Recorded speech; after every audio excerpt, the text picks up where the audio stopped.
Madam, এই পৃথিবীতে অনেক মানুষ আছে যারা কষ্ট নিয়ে বেঁচে আছে, সেটা মিলিয়নিয়ার হোক তোমার ঝাড়ুদার হোক। আপনি একটা জিনিস চিন্তা করে দেখেছেন যে এই সুখ জিনিসটা পুরোপুরি কিন্তু নিজের কাছে।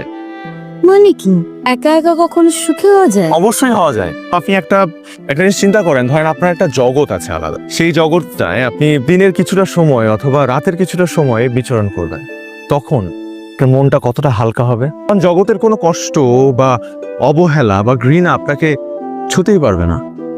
পারছি না, কিছুতেই পারছি না, সম্ভব না। অবশ্যই সম্ভব। অসম্ভবকে সম্ভব করাই তো আমার কাজ, না মানুষের কাজ।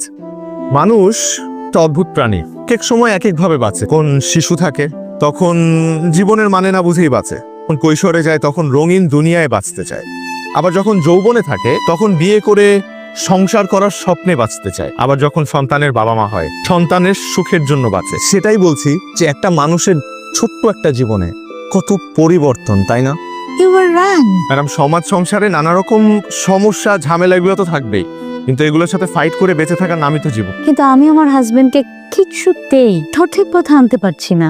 আই এম ট্রাইং আ লট। দেখাম ম্যাডাম, মানুষ যখন আরেকটা মানুষকে শুধরাতে পারে না, তখন সময় তাকে ঠিকই শুধরে দেয়। I hope so. Thank you.